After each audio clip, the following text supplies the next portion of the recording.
Welcome to the Afternoon Light Summer Series produced by the Robert Menzies Institute at the University of Melbourne. In this summer series, you will hear presentations from our November 22 conference on Coming to Power, Learning to Govern and Gathering Momentum 1943 to 54. In today's episode, you will hear from Tom Switzer on Liberalism Applied, Policy Shifts in the Transition from Chifley to Menzies, followed by Andrew Blyth on early think tanks and their impact on the Menzies Government, and finally Dr. Christopher Beer on the Forgotten People by the Sea, Liberalism, Affluence and the Central Coast of New South Wales during the 1950s.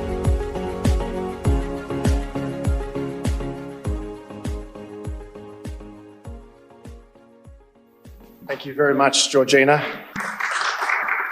And can I say from the outset, thank you very much, Georgina, for inviting me. Also, Nina, Zach, for inviting me. I run a think tank that's been around for 45 years or so, and I can't imagine what it would be like to create a think tank and get it going. So more power to you, Georgina, given that it has been just a year since you started.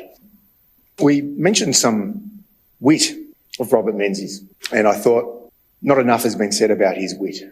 There were many times when he would speak at rallies and he'd face protesters and hecklers. And once a heckler said, "Tell us what you know, Menzies, it won't take long." To which Menzies replied, I'll tell you what we both know, and it won't take any longer."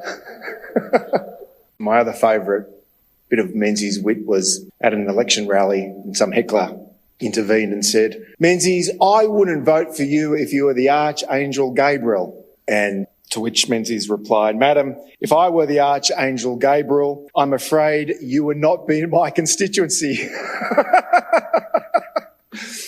My other favourite Menzies stories relates to something that's written in that wonderful collection of essays or letters by his daughter, Heather Henderson, that was published about 10 or so years ago, Letters to My Daughter. And there was one letter that really struck me, and it was about his time in Washington in early February 1969. So this is 3 years after Menzies leaves office and defies Enoch Powell's doctrine that all political careers end in failure. This was 3 days since he left power, 3 years. And February 1969, it's just within a few weeks of Robert Menzies witnessing Richard Nixon's presidential inauguration.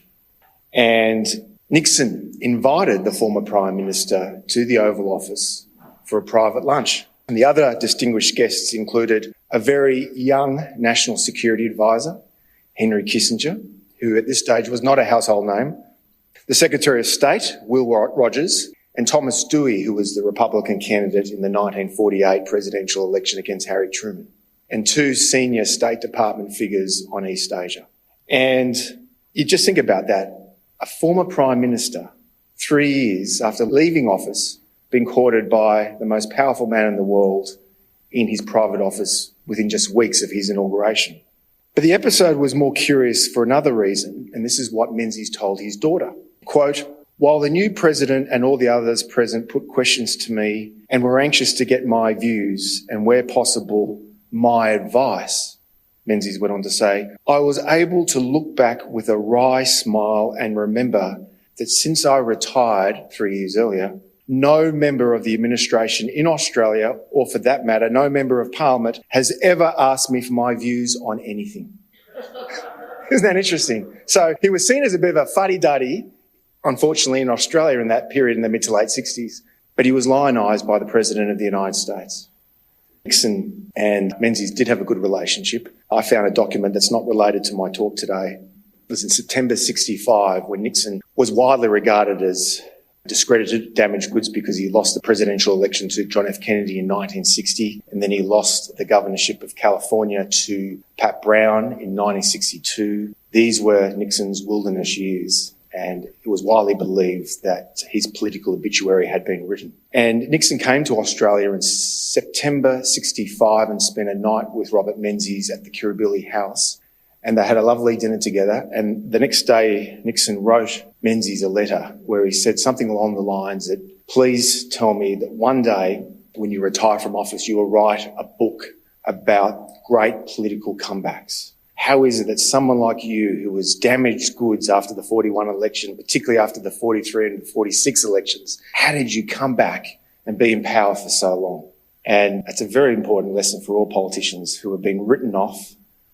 And there is a book still to be written on that very subject. One day I'd love to do it, but it requires a lot of work because you need to get inside the psychology of the individual, how they can bounce back and see that every time the critics give him the kiss of death, it's just mouth-to-mouth resuscitation.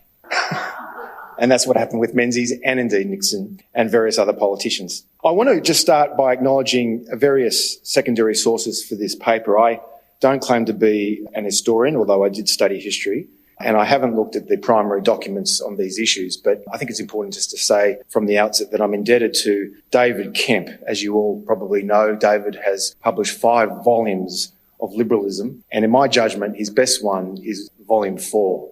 How Australians chose liberalism over socialism. Now, he talks about the period from 1926 to 1966. As you can imagine, a lot of that explains Menzies and his economic policy thinking from 49 right through to 66. I'm also indebted to Alan Martin, the great biographer of Robert Menzies. He wrote 2 volumes. I focus on the second volume of Robert Menzies from 43 until his death in 78. John Howard's The Menzies Years is also very important. And Paul Kelly, a special praise to Paul, my former colleague at the Australian newspaper. Paul, in 2001, published a book about Australian Federation. This was to mark the centenary of the Federation from 1901. And that book was later turned into a series for both ABC's Radio National and ABC Television. And it is, in my judgment, the best documentary any Australian outlet has broadcast. There are 5 episodes and they talk about the different stages of the Australian settlement from 1901 onwards. So do rely quite a bit on Paul Kelly. I should also stress from the outset that it'd be remiss not to acknowledge Anne Henderson and the work she has just done on the question of bank nationalisation. I won't focus on that too much for obvious reasons, but I think it's nevertheless important to put my paper in the context of bank nationalism debates in the late 1940s. As Anne made it very clear, Chifley embarked on the nationalisation of the private banks in 1947, and it was the first and only attempt by the federal ALP to introduce socialism into this country, and it was obviously the most contentious economic policy decision. It represented, as Anne made very clear, the death knell of the Labor government of that period from 1941 to 1949, but it also gave the kiss of political life to Robert Menzies, and made it clear there was widespread debunking of Robert Menzies as political leader. You can't win with Menzies. And Menzies used this issue of the bank nationalisation to great effect. He launched a free enterprise campaign against, quote, dictatorship at home. And in his policy speech, Menzies in the late 40s pledged to repeal the law, but his overarching theme was the need to repudiate socialism. And his main slogan was, a vote for Labor is a vote for socialism, and obviously bank nationalisation was the prime exhibit. He attacked the myth of the moderate Ben Chifley, and as Anne made clear, as a consequence, Robert Menzies won the 49 election with a 74-47 coalition majority. This was a new era of private enterprise and the repudiation of socialism. Now, Menzies saw the significance of this issue for Australians as being the link between nationalisation and their own private property rights. And as Paul Kelly made it clear, it's in fact the link between capitalism and liberty, the link that Australian socialists underestimated. Many Australians saw a potential threat to their own life implicit in the creation of a government-owned and controlled bank monopoly. Paul Kelly says there are 3 lessons. First, that Labor best governed by focusing on middle-of-the-road brands of government intervention. Second, that the public valued the economic and moral benefits of free enterprise. And thirdly, and crucially for today's discussion, that the nationalisation issue was exploited by Menzies not to repudiate government intervention and state power, but to position himself as its most successful champion. I want to repeat that. These are Kelly's words. The nationalisation issue was exploited by Menzies not to repudiate government intervention and state power, but to position himself as its most successful champion. And this, according to Kelly, was Labor's real defeat. Now, as is widely known, the 1949 election delivered the post-war prosperity in the 50s and the 60s. This was the post-war structure that Chifley and Curtin created. It's been marvellously told by the late historian Stuart McIntyre, called the boldest experiment.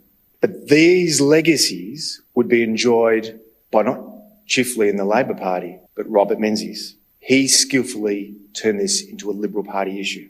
That is, in office, Menzies only enhanced the economic framework he inherited from his Labor predecessors. This was about civilising capitalism. It was Menzies who consolidated and gave expression to this enduring post-war legacy. Menzies could claim ownership of it.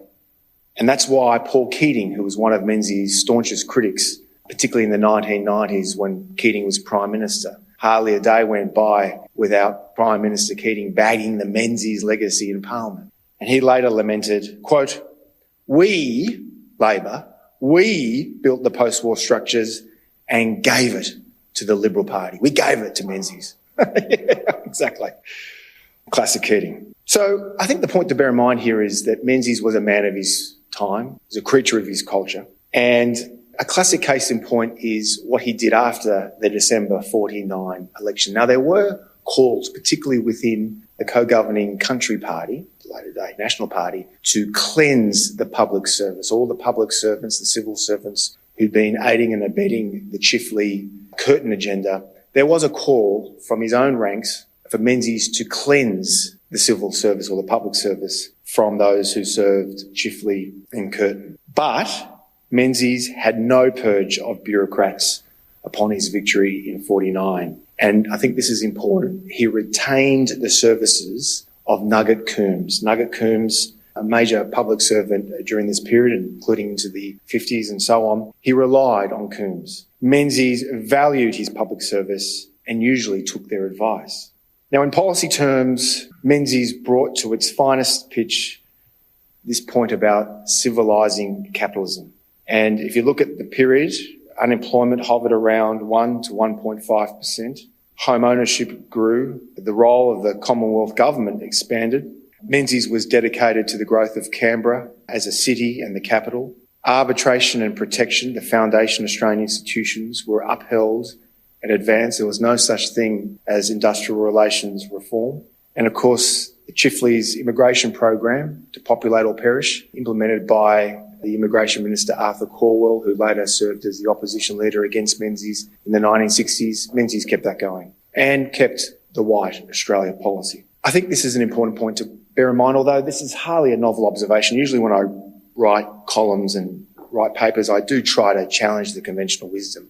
For various reasons, it's just always healthy to question orthodoxies. But in this case, I'm just going to reflect the orthodoxy because I think the overwhelming consensus is right, that Menzies was a creature of the old Australian settlement. This is a term that I think Gerard Henderson used or coined, and it was popularised by Paul Kelly in his famous book, The End of Certainty. The Australian settlement, the strong settlement of federation. So in other words, a deaconite liberal. This is the old deaconite liberal tradition. So you had high tariffs, very centralised industrial relations system, a restrictive immigration policy to keep out cheap Asian labour to help boost the unions. That had long been part of the Australian ethos, from federation right through to the late 40s and early 50s when Keynesianism became popularised. I'll get to that in a moment. Menzies lived in a different age and he believed in a form of progressive politics, which is why he wanted the new party to bear the name Liberal. And Menzies, above all else, was dedicated to the notion of public service. Again, as Kelly points out, Menzies' view of government was measured and utilitarian. It should keep out of people's way unless it was helping them, which was its main function. Menzies achieved a better balance than any of his predecessors had between free enterprise and state intervention. His era, the 50s and the 60s, was marked by certainty and predictability, qualities much appreciated after the Depression in the 1930s and, of course, World War II in the 40s. He was conservative, he was cautious. His technique was to delay changes until the public was ready for them. I mentioned John Maynard Keynes before. Menzies, as David Kep points out in his book, The Liberal State, actually met John Maynard Keynes several years earlier. Northern Keynes died, I think, in 46, so he met him in the 30s. In Keynesianism, as many of you I'm sure know, based on the writings of the distinguished British columnist John Maynard Keynes and his famous general theory of employment, interest and money, was about the government's role in correcting market failure to generate full employment. And this was obviously a natural fit for the Labor Party in the 40s of Curtin and Chifley. Chifley's biographer, Finn Crisp, asserted that he was, that is, Chif, a Keynesian of the hour. Coombs made it very clear that there was very little difference between Chifley and Curtin in their embrace of Keynesianism. But again, this is a crucial point of the narrative. The feature of Keynesianism in this country, as revealed after the 1949 election, was its bipartisan tone. Remember, Coombs advised Curtin, Chifley and Menzies, and he captured the significance of this transformation in his memoirs. Quote, "None of us, I think, would have believed that 30 years would pass before unemployment again became a serious concern in economic management. And this was due, according to the conventional wisdom, as the application of Keynesian economics. The welfare state marched forward. Public enterprise from Qantas and TAA to the Commonwealth Bank, state-funded Commonwealth Bank, was strongly supported. There was bipartisan support for demobilisation of training schemes for ex-servicemen, commissions on inquiry to study particular aspects of the post-war scene, such as agricultural policy, housing and social security. John Howard makes the point in his excellent book on the Menzies years that the willingness of governments to intervene in the economy through deficit financing when necessary to either expand or reduce demand, this was the nature of Keynesianism, that was seen to have played a large role in delivering the stable economic expansion of that post-war period. There was a centralised waste fixation system. There was a government body called the Wool Corporation, which brought up to 80% of wool crop in 1 year in the vain hope of maintaining a wool price that the market would never have validated. The top rate of income tax, it's now 47%. Add to the Medicare levy, it's about 49%. In those days, it was 60%. There was a consensus against bank nationalisation, but that went to the fundamental question of restricting free enterprise. Namely, the right of the private banks to continue operating. This is the key point. Not the government's intervention in the economy so that the conditions in which enterprise operated were as stable and accommodating as possible. We mentioned the university system before, 57. And I'll just conclude with just two quotes from Robert Menzies that deal with this question of the role of government. 64, so 2 years before he leaves office, quote, "Where government action or control has seemed to us to be the best answer to a practical problem, we have adopted that answer at the risk of being called socialists." In a speech in 1970, so 4 years after he leaves office, quote, "The ancient idea that government's only function was to keep the ring while the private enterprise contestants slogged it out has no place in our liberal philosophy." Menzies, "On the contrary, we recognise that the state has very wide responsibilities by appropriate economic and monetary measures to assist in preventing large-scale unemployment, by social and industrial legislation to provide a high degree of economic security and justice for all its citizens. It must have progressive housing policies, accept greater responsibilities in such disparate matters as education and transportation, ports and railways." So in conclusion, this long reign of Menzies, starting in 49, did not represent any major economic realignment. It's a fundamental point. It can't be challenged. As a creature of his culture, Menzies was from the Deaconite liberal tradition. He embraced Keynesianism. He was not a disciple of Friedrich Hayek or Milton Friedman, and he was hardly the harbinger for the Bert Kelly and John Hyde school of liberalism. And with that, I'm happy to take questions.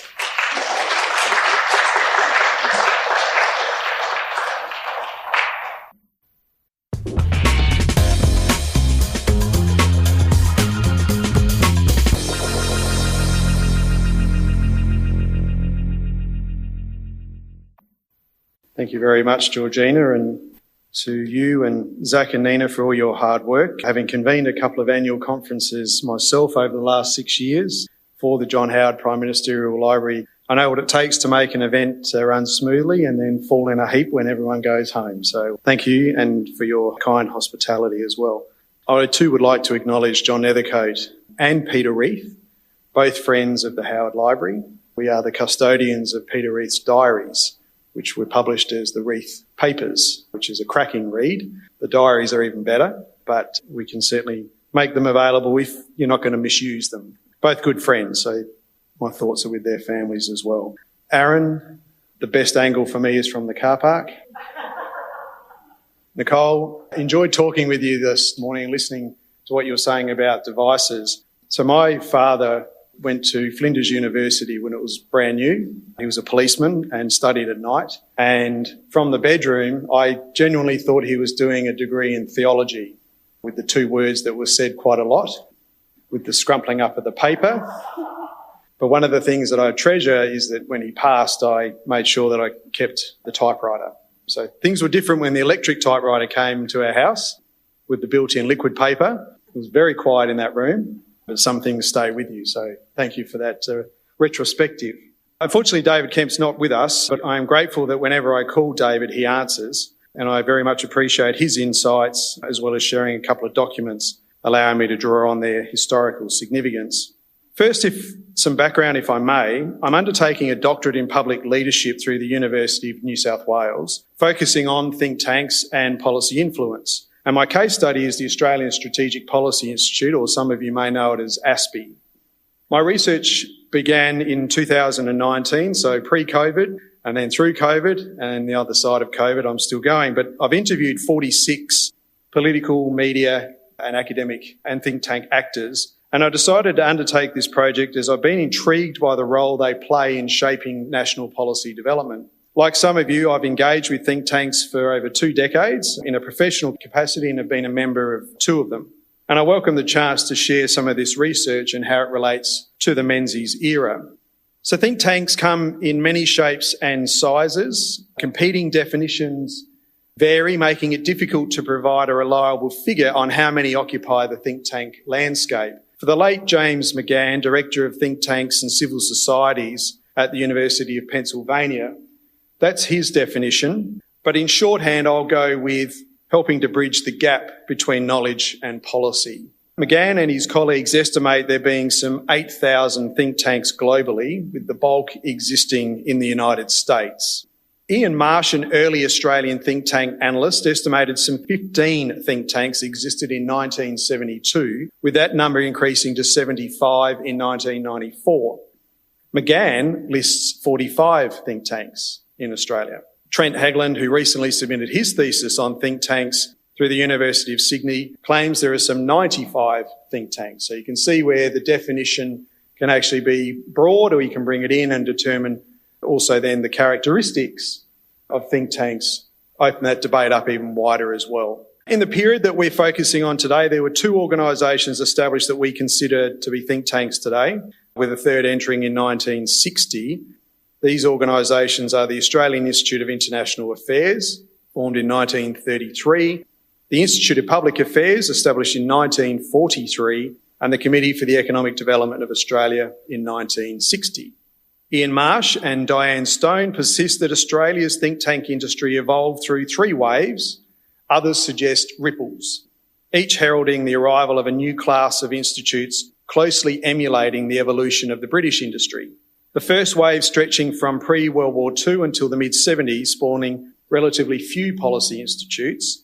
The second wave in the 70s in Australia produced free market neoliberal institutes in increased numbers.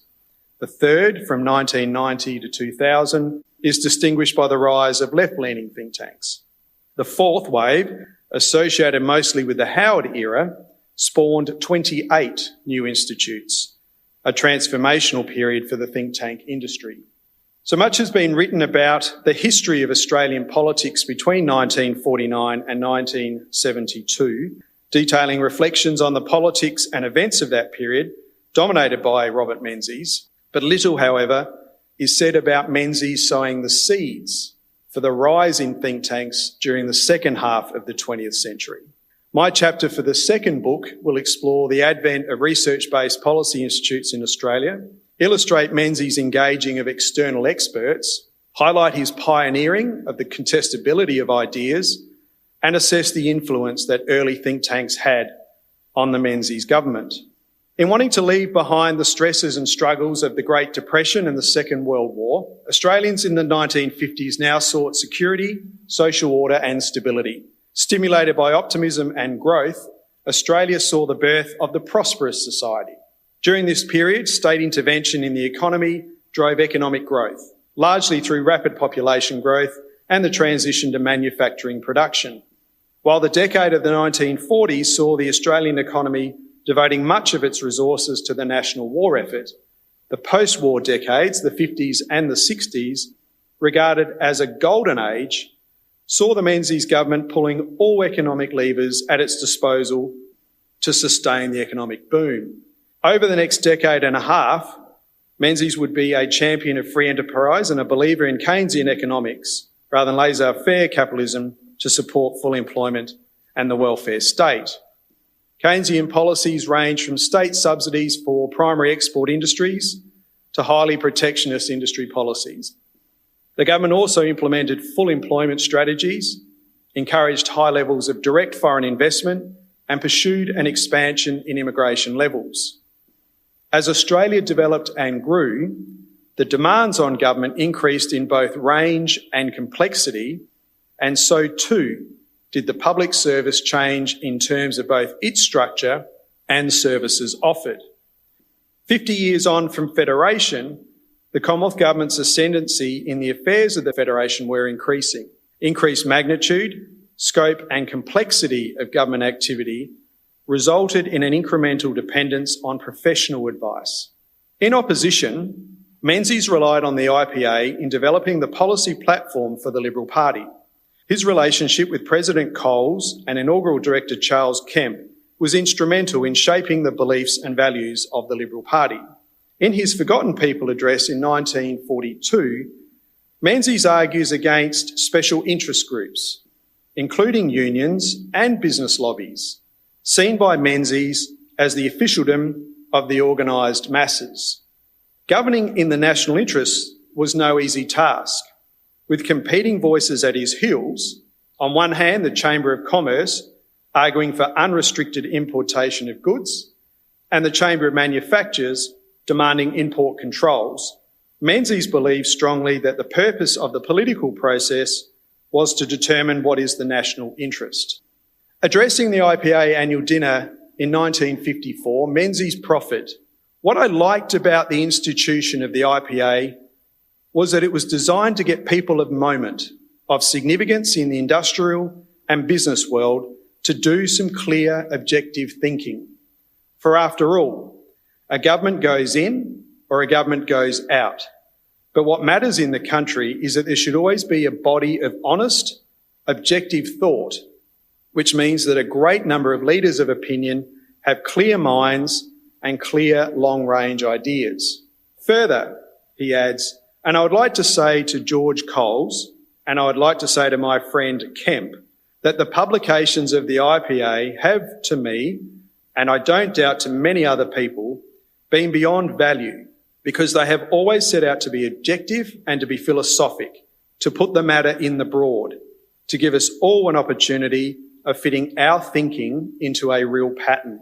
But later in that speech, Menzies proclaimed, "What we need in Australia, what is needed in all free countries, is a body of people who don't set themselves up to say that the government is always right or that the government is always wrong.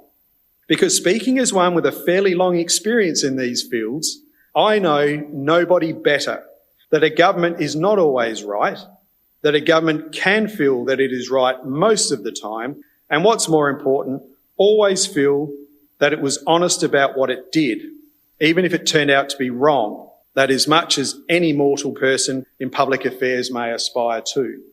But while a proponent of such organisations as the IPA and AIIA in opposition, I will argue Menzies had little use for them in office.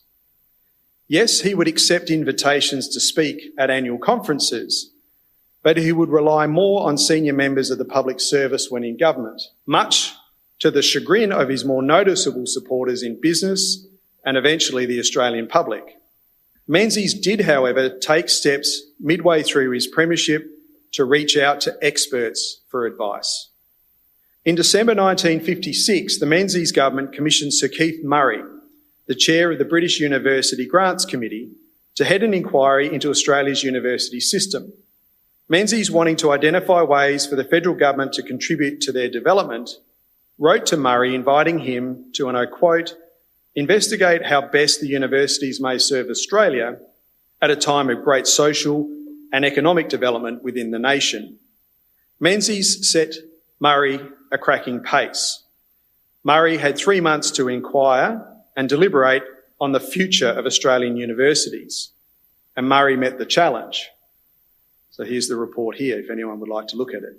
This report, presented in September 1957, and had no idea there was 4 font available back then, it is quite small, confirmed Menzies' suspicion of a lack of appropriate facilities, quality of teaching, and a pending explosion in student numbers. Murray's advice was accepted almost entirely in full. As a result of acting on Murray's recommendations, by 1966 there was to be some 95,000 students enrolled at Australian universities, an increase of 35% in a decade. At the same time as the ripple of think tanks occurred, Australian universities increased in number from 6 in 1939 to 17 by 1973. Along with the review into higher education and the Moorehead review into defence, it is the Vernon inquiry I wish to focus on briefly. Ahead of the 1961 federal election, the drums were beating for Menzies. Along with the infamous credit squeeze of 1960, business leaders were becoming frustrated by Menzies' almost sole reliance on the bureaucracy. He was urged to listen less to the views of interventionist bureaucrats in Treasury and more to ideas emanating from outside of Canberra. A one-seat majority would focus the mind of Menzies, but would also near exhaust him. On 17 October 1962, Menzies announced the appointment of a Committee of Economic Inquiry led by former colonial sugar refining chairman and managing director Sir James Vernon. The Vernon Committee was tasked with assessing the government's desire of maintaining a high rate of economic growth without prejudicing the attainment of full employment and price stability. Vernon began his work the following February. At the time of the report being released, one of the country's leading economists, Professor Downing, described its 3-volume report as the greatest inquest ever conducted into the Australian economy. He wrote of the, quote, the usefulness of providing a wide basis for a public debate about the issues raised by pursuing a high rate of economic growth.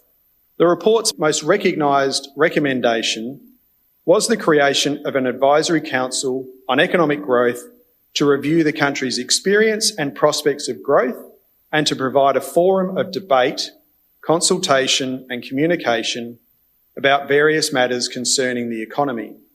The committee's proposal for an advisory council drew on the workings of the Economic Council of Canada. That body included functions such as preparing an annual review of growth experience and long-term prospects, of trends in overseas investment, and to act as a forum for consultation and undertake research and publish research papers. The proposed council was to be purely an advisory body, its members being government appointees backed by a secretariat, with the government free to reject or accept any advice tendered. Fearing a reduction in the government's freedom of manoeuvre, Menzies was enraged at the prospect of his or any future government being overridden on economic judgments. He was to have none of it. Speaking to the House of Representatives, Menzies charged, no government from whatever side of the House it may come, and indeed no parliament, can abdicate its own authority and responsibility for national policy. It will welcome the assistance of experts, but its tasks will take it far beyond the limits of economic expertise. Political policy in a democratic community does not depend upon purely economic considerations. No government can hand over to bodies outside the government the choice of objectives and the means of attaining them in important fields of policy. Menzies' outburst on receiving the report astonished not only members of the committee and the public, but also parliamentary members of the Liberal Party. Menzies was determined to exert his authority over John McEwen, leader of the Country Party and Minister for Trade. The Vernon controversy suggests that entrenched departments of the public service wielded sufficient power to prevent the establishment of bodies which would cut across existing channels of advice. Perhaps nearing the end of his premiership, an eye to the next election, and possibly now lacking in Liberal imagination, I contend Menzies missed an opportunity to embark on a significant step in government reform. An idea, however, taken up by his protege, John Howard, some 3 decades later in establishing the Australian Strategic Policy Institute. The now declassified Cabinet decision sets out the rationale for this decision. There are 2 key reasons to establish an independent institute to study strategic policy. The first is to encourage development of alternative sources of advice to government on key strategic and defence policy issues. The principles of contestability have been central to our government's philosophy and practice of public administration, but these principles have not been effectively implemented in relation to defence and strategic policy, despite the vital national interest and significant sums of money that are at stake. The government has found that there are almost no sources of alternative information or analysis on key issues in defence policy, including the critical questions of our capability needs and how they can be satisfied. The ASPI will be charged with providing an alternative source of expertise on such issues. Second, public debate of defence policy is inhibited by a poor understanding of the choices and issues involved. The ASPI will be tasked to contribute an informed and independent voice to public discussion on these issues. When asked about the influence of think tanks on policy development in Australia, political columnist and author Paul Kelly made clear to me that, and I quote, "We do not have a culture of think tanks going back over our history that the way other countries do. This is a little bit tied into the weakness of Australian philanthropy. When I started as a political journalist, there were virtually no think tanks at all. The focus in a policy sense was the bureaucracy, overwhelmingly. So 2 things are happening. We've seen the emergence of quite a number of think tanks over the last 3 to 4 decades, and it's an experiment. I think that what we're learning is how to use think tanks, and the think tanks themselves are learning how to operate. We didn't have a think tank culture. This is an experiment. It's a good experiment, but I think the results are very mixed, and that is only to be expected," end quote. So Kelly's comments are enlightening. Like governments of today, the Menzies government had at its disposal an army of public servants delivering frank and fearless advice. The difference being little to no competition from outside of government for advice. In placing a high priority on advice, biographer and columnist Troy Bramston reminds us there was a strong central bureaucratic influence over government during the Menzies period. This influence declined in subsequent years due to several factors, such as ministers relying less on the bureaucracy, new and competing sources of policy advice, the introduction of personal staff, and structural changes to the bureaucracy that dispersed this power across departments and increased the authority of ministers over public servants. Menzies maintained a close relationship with department heads. He looked to them for advice, end quote. So what did start during the Menzies era was the reaching outside of the monopoly service provider model to seek wider opinion. Menzies understood that as a Prime Minister who had respect and authority in his party and cabinet and in the electorate could lead a government successfully. In a 1966 ABC television documentary, Mr Prime Minister, he identified the 2 greatest sources of prime ministerial power as the capacity to lead and influence the creation of policy and being the government's chief public relations officer. Over time, as the government came to deal with more and more complex issues, it became apparent the public service was no longer capable of being the font of all knowledge. And as Charles Lindblom, economist and Sterling Professor Emeritus of Political Science and Economics at Yale University, opined in 1965, for democracy to realise its potential as the most intelligent system of rule, a diversity of voices is crucial, as well as institutions that increase the likelihood that the debate between these voices is well informed. Menzies is remembered for running an effective cabinet process, as being a skilled administrator of government and party manager. His policies were central to the shaping of modern Australia. In reaching out to experts both in and outside of Australia, Menzies can be regarded as an early pioneer of contestability of advice to aid in shaping policies and disrupting the hold senior bureaucrats had over providing advice to government. I contend that among the many political and policy achievements of the Menzies era, sowing the seeds for the think tank experiment in Australia is one of them. Thank you.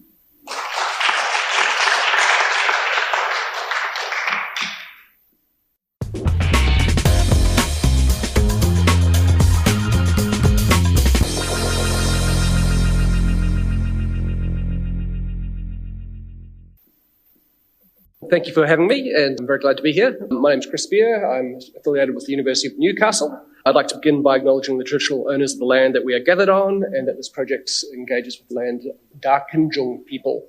It stems from a wider project I'm currently in the middle of, looking at suburbanisation of the Central Coast in the post-war era broadly from 1945 to the end of the 90s. So it's excerpts from that.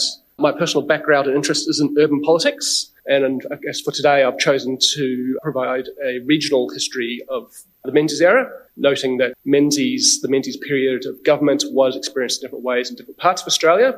And I believe that the Central Coast has particularly interesting stories to tell within that context.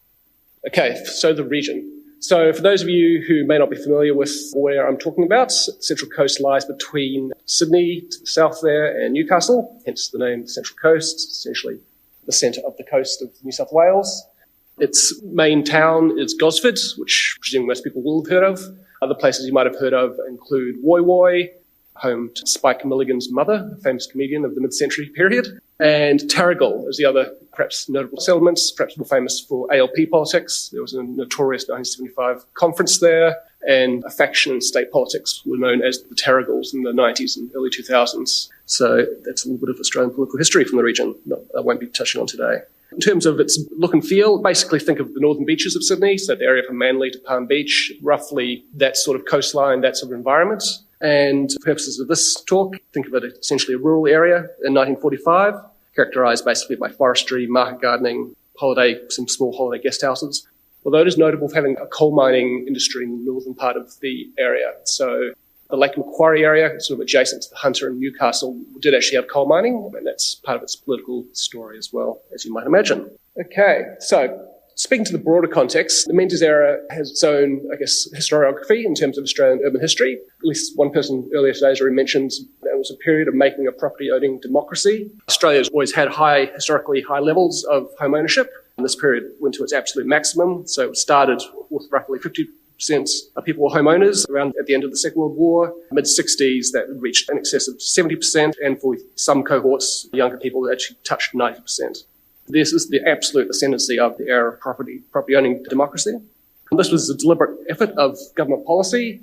The Commonwealth state housing agreements were used to leverage home ownership. Roughly a third of all owner-occupier finance towards the end of this period was being provided by the Commonwealth in some form, whether through provisions to lending institutions, through loans to veterans, or other mechanisms. There were also interest rate controls, and rent controls limited the attractiveness of landlordism. So there was very little competition from investors in terms of the market for home ownership. So everyone here could probably imagine what's a mental image of suburbia in the 50s in Australia. So waves of suburbs creeping outwards from around our major cities. There's frontier time. There's a famous American book about American suburbanisation called the crabgrass frontier. Australian academics, so it was written in the mid-80s, Australian academics in the mid-90s wrote their version of this called the cream brick frontier, I believe.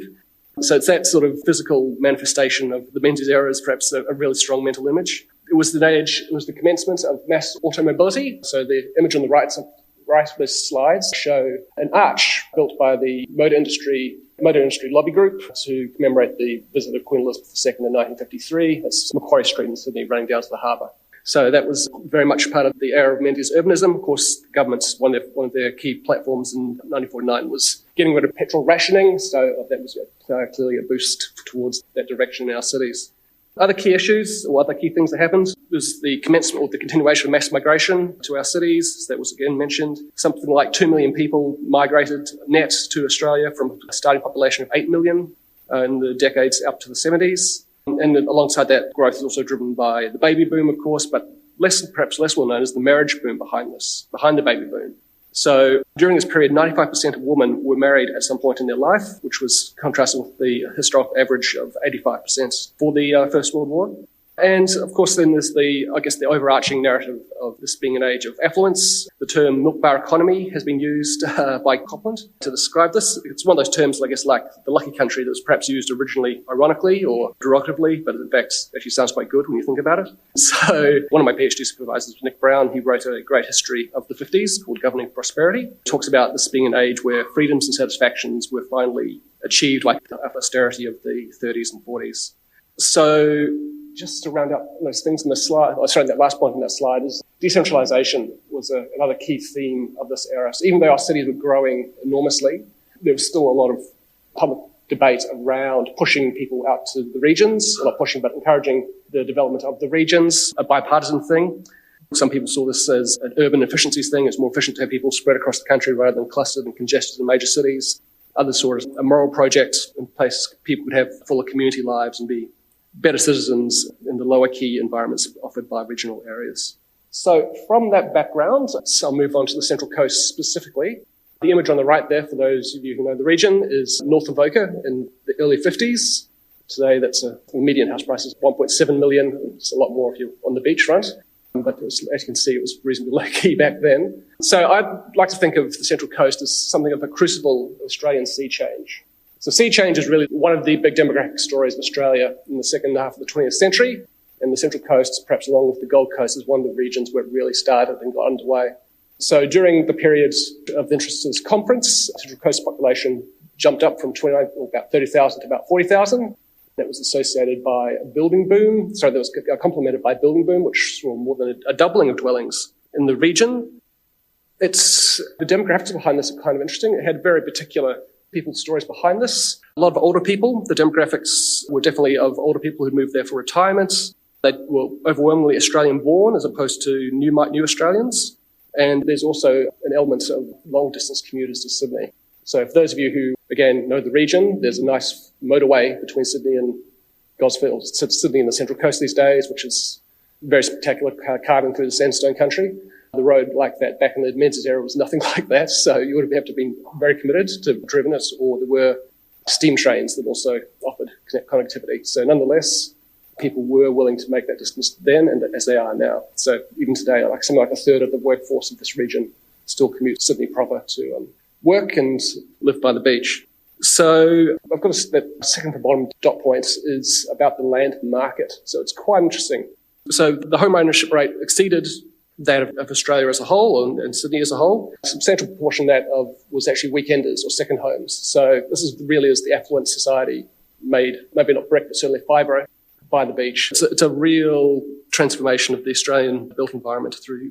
And the land was cheap. So I've mentioned there was a land glut. So when you read the local histories, you hear of waiters and clerks and other people of very modest means being able to purchase multiple blocks of land. I think I calculated that land by the beach has always been expensive, but anything further back was something you could buy a block for something like 5% of the annual male wage at that time. So it's a completely unique market. It's a very distinct market compared to where we've moved on from them. Okay, so how did this all play out politically? On the right-hand side of my slide there is the division of Robertson as it stood in 1948. So it's kind of hard to see. I apologise for that. The thick red line, if I go off-piste and wander and point, is that going to create problems, or is that Can I take the microphone with me? That's just too hard. Don't worry about it. So essentially, it is too hard to see. Anyway, so basically we're looking at the area between Sydney and Newcastle. The division of Robertson today is much smaller than this area. So today this takes in parts of what is now Barara. There's the electorate of Dobell, the electorate of Shortland, and eats into its current area quite substantially. But the electorate itself is something of a geographical representation of sea change. So like the population as a whole, at Federation, the Robertson's a Federation electorate, and originally was centred around the Mudgee and Dubbo area. By the 50s, it moved to the sea as with the people. So it's kind of a curious political geographic representation of the sea changing phenomenon. Anyway, so yes, in terms of the political history of the region during this period, the Liberals gained it in 49 and they held on to it in 51. The population did say no to the Communist Party referendum in 1951 by a reasonably significant margin. And then, nonetheless, the Liberals held it in 54 with just over 50% on the basis of communist preferences. So it's quite a curious little story.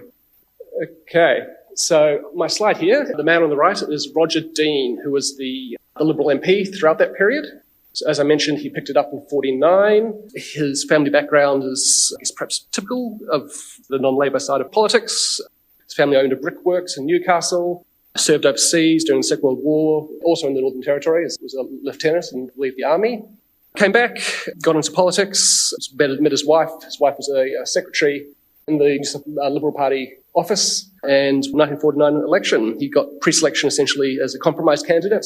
Even though he was from just outside the area, he was seen as wasn't tied to either two other competing candidates and was able to enter Parliament, get pre-selection that way. He mentioned that his ALP opponent at the time, he had the appearance of cruising and didn't work that hard, and that helped him obviously get over the line. He also has acknowledged that he needed basically, I mentioned the coal mining earlier, he needed basically to win a third of those coal miners' votes to get the numbers he needed, which obviously he achieved. So he talks about going down into the mines in an oral history project he did for Australian Parliament House in 1984, which is a treasure trove of information about him and the Central Coast. So yes, and then you mentioned that he didn't actually blame the miners for going on strike at that time, not so much in terms of wages, but just in terms of the conditions that they had to endure. So he had some sympathy for coal miners, even in his later years. So as a local MP, he was very orthodox, too loyal followers, as one assessment of him. So he never made it to the ministry. He was, I guess, seen as not assertive enough to earn his place at that table, but he did eventually get the role of Administrator of the Northern Territory in 1964, and then that was followed by being the Consul General in San Francisco from 1970 to, I think, 1974 or something like that. So he certainly achieved some sort of recognition after leaving Parliament. Yeah, in terms of his public statements, so I've been through the Sydney Morning Herald, The Age, there's a local newspaper called the Gosford Times, the Wang District Advocate. So he's made various speeches, which all pretty much were orthodoxy with party policy at the time. He encouraged people to be welcoming of new Australians. He supported the local Flora and Fauna Protection Society, so forth. And it was just strongly in favour of empire and the Commonwealth, so no real surprises there.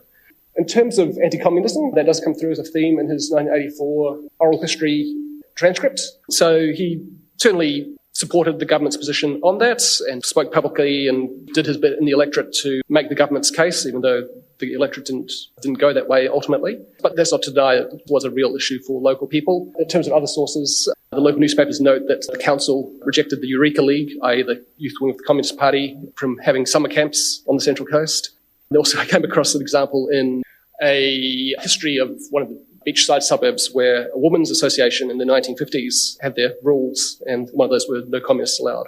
So this was clearly an issue at a local scale as well as on a national scale. So in terms of his broader views, we've talked about Menzies' achievements a lot today. He was asked about this in 1984, and he said that supporting empire and the development of Australia were Menzies' greatest achievements, but he also said that he was asked to name what the biggest failure of Menzies was, and he said succession planning. He sort of thought they sort of sleepwalked their way into Holt, which was obviously anyway, that was his view. And he, in terms of, I guess, the broader politics of the time, he said he saw Australians as, quote, a free enterprise people, even if they weren't coalition supporters. So he saw free enterprise and liberal politics as transcending party political lines. Oh, sorry, that last dot point there. So Menzies and the Central Coast. So yes, I've come across little snippets of Menzies himself and his interactions with the Central Coast. So being a marginal electorate, he certainly visited on numerous occasions. Menzies dropped by the Dean household on occasion and bought his children toys. So it's appreciated. Less appreciated, though, is the Central Coast being quite attractive. And near Sydney, Menzies apparently asked the Dean to host international visitors more than he'd like. So he found that to be a bit of a drag in the end, but I guess you take the good with the bad. Moving on, so the picture on the right there is Terrigal Beach in the 1950s. People seemed very well protected from the sun in a way I didn't actually expect. I wouldn't have expected in retrospect. I would have thought this sun consciousness would have come later, but there you go. Archive throws up surprises. So, and we also heard about I think it's earlier on, about the Forgotten People speech and the home's material, human and spiritual. And I've added there modifier coastal, which I believe coastal homes combine those all in all those dimensions of homes in a unique kind of way. So my first dot point there is something of a thought experiment. So my reading of the Central Coast experience is that it's a very liberal urbanist product. So if you consider, my knowledge of socialist urbanism is not comprehensive, but I have some awareness of what urbanism looked like in the socialist countries of the Eastern Bloc during that time. They certainly had seaside resorts in places like Yugoslavia, Bulgaria, the Black Sea and so forth, even on the Baltic and East Germany. But this sort of spontaneous choice and enablement of people to be able to build their homes and all their holiday homes en masse is really, I think, a product of the liberal system giving people choices and enabling them to live lives in a way that wasn't necessarily foreseen by the way that we managed our cities otherwise, or could have been managed otherwise. So that second dot point there, I guess, sums it up as the Central Coast's experience during the Menzies era is a revealed choice around how people value time, distance, and play, as opposed to other considerations, and all being told how to live their lives. And finally, I think this can also be read here against some broader themes and, I guess, historiography from the period. What's his name? Robert Hughes, the art historian, in The Fatal Shore, talks about Australians having a distinct view of Eden as property. And certainly the development of weekenders and lifecycle housing, i.e. people moving there for retirement, really speaks to that. And also Les Murray, in his later years, I think in the 90s, wrote a book, or is a collection of essays of his writings called The Quality of Sprawl. Les Murray also lived on the coast, New South Wales coast, a little bit further north, not in this particular region, but certainly some of his writing really engages with the development of the coast at this time. And he has an interesting quote of it's an Australian observer of America and Australia. So it's not Les Murray's quote himself, he's quoting someone else, where he talks about Americans seek utopias where Australians seek Arcadias.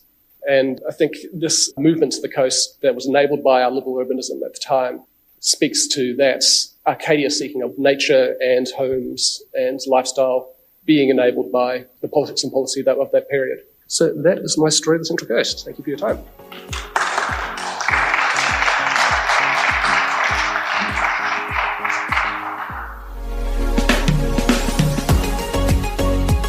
I hope you've enjoyed hearing from the presenters at our 2022 conference on this summer series of the Afternoon Light podcast of the Robert Menzies Institute.